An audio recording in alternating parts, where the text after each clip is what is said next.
Deepa Manjhi seat मिलने से 25 साल पहले उस इमामगंज के क्षेत्र में सामाजिक और राजनीतिक रूप से एक्टिव थी।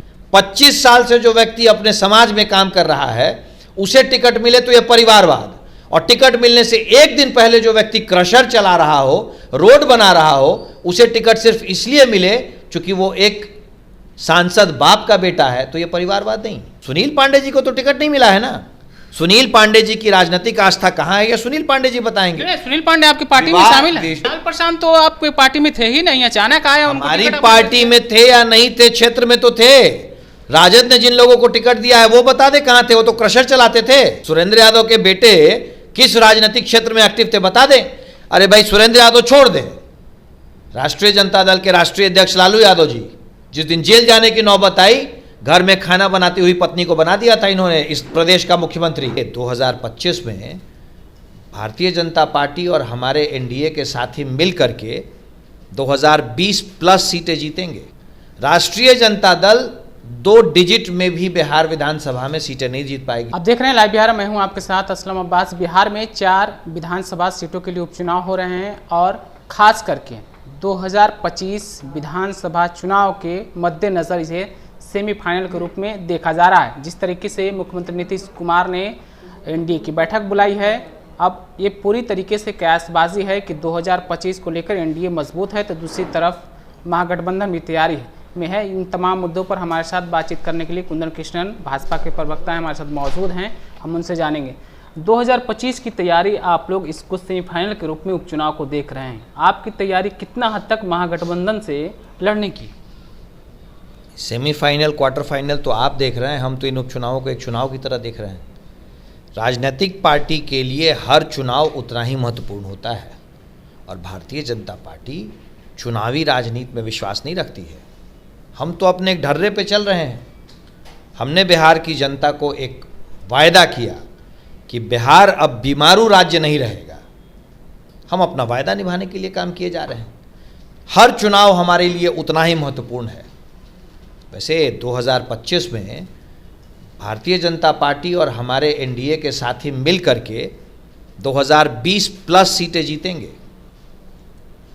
इंडिया ब्लॉक और इंडिया ब्लॉक का सबसे अग्रणी दल जो है, जो उनका लीडर है आरजेडी, 2025 के चुनाव में राजनीतिक रूप से इनका सफाया हो जाएगा। राष्ट्रीय जनता दल 2 डिजिट में भी बिहार विधानसभा में सीटें नहीं जीत पाएगी 2025 में।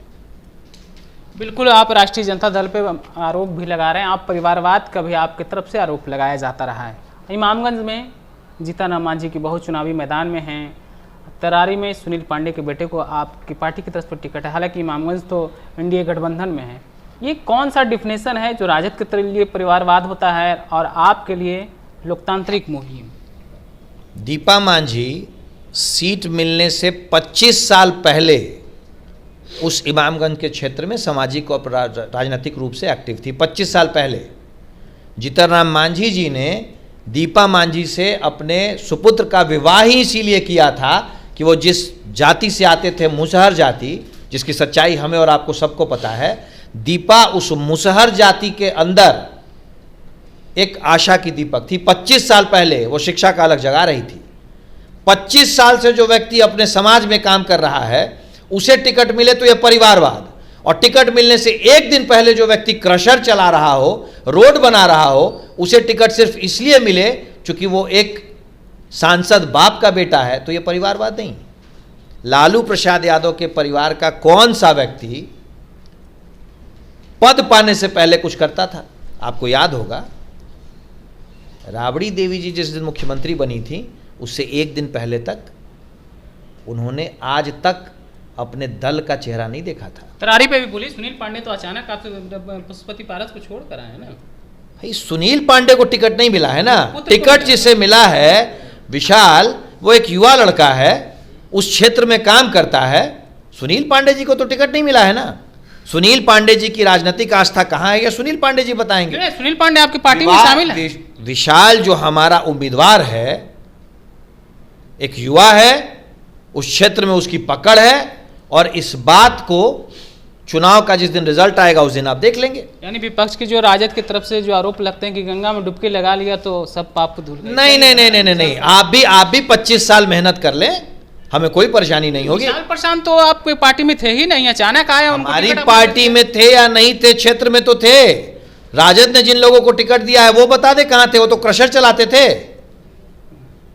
सुरेंद्र यादव के बेटे किस राजनीतिक क्षेत्र में एक्टिव थे बता दें।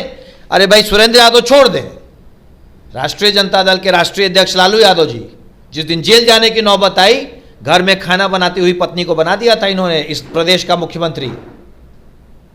राष्ट्रीय जनता दल के खून में परिवारवाद है। बिल्कुल, तो अभी आप सुन रहे थे राष्ट्रीय जनता दल की तरफ से परिवारवाद का जो आरोप लगाया जा रहा है बीजेपी पर, खास करके एनडीए में, उसका किस तरीके से इन्होंने बचाव किया है। हालांकि सुनील पांडे के पुत्र विशाल प्रशांत तरारी से चुनावी मैदान में है, वो भी परिवार से ही आते हैं, आपको पता है। और इमामगंज को लेकर मुख्यमंत्री रहे बिहार के जीतनराम जी, उनके बहू चुनावी मैदान में है। संतोष सुमन उनके पति हैं। आप अपनी राय प्रतिक्रिया क्या रखते हैं उपचुनाव को लेकर, हमें ज़रूर बताइएगा। आपका बहुत बहुत शुक्रिया।